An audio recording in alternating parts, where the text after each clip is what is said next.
Have you ever wanted to say something in English, but your brain translated it in your native language? By the time you found words, the conversation had already moved on. If this happens to you, the problem isn't your English, it's a habit of translating. Today, I want to show you how to break that habit. Let's first know about the problem that is created by translating. The first one is translation slows your brain. Imagine someone asks you, "What did you do yesterday?"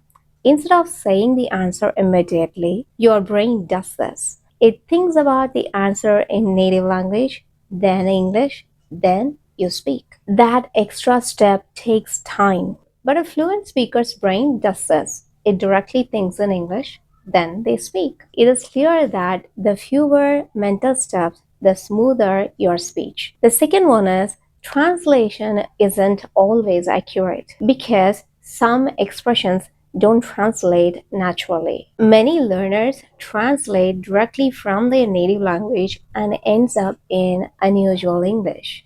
English has its own pattern and expressions. Thinking in English helps you to learn those naturally. The third one is it creates fear of making mistakes. Many learners think, first, I have to make the sentence perfect. While they are building their sentence perfect, the conversation has already moved on. Speaking isn't about perfection, it is about communication. Before jumping into practical steps, let me tell you why thinking in English works. The first benefit is you speak faster. Instead of searching for translations and wasting the time in that, your brain directly connects your idea to the English language. Over time, your responses become quicker. Benefit number two is you sound natural. You will begin using common English expressions naturally instead of translating it from your native language. Benefit number three is you gain confidence. The biggest confidence boost isn't learning more grammar.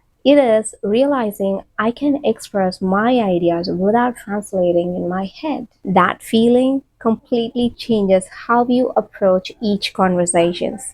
Benefit number four is English becomes a part of your daily life. Instead of studying English only during your learning time, you will start using it while thinking, walking, cooking, shopping, or planning your day. That gives you many more opportunities to practice. The next one, it is a crucial part you have to follow. I'm going to give you 5 practical steps which is going to improve your thinking in English practice. And don't try all of it at once. Pick one and practice it for the whole week. Exercise number one, name everything.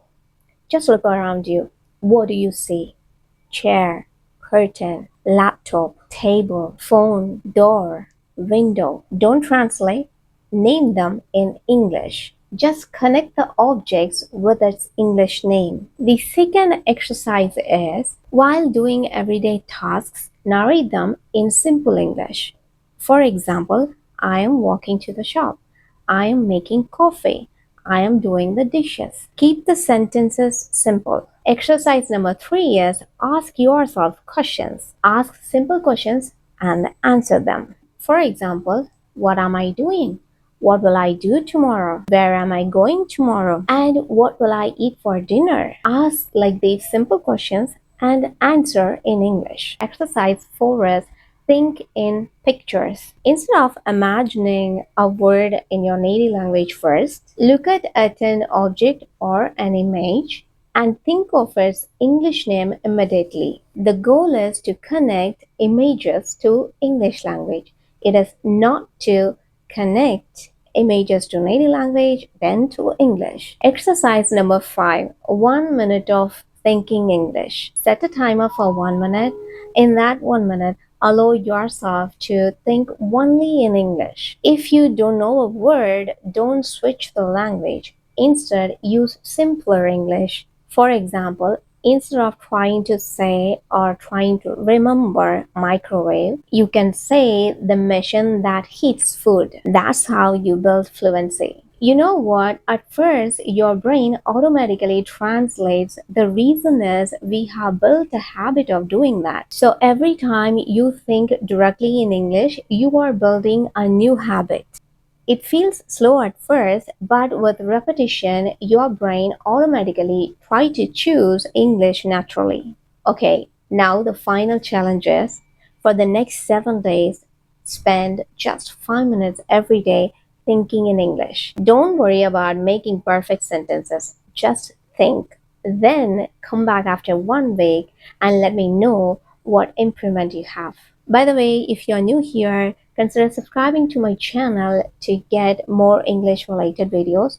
And if you feel this video is useful, hit the like button. And I will see you in my next video. Bye.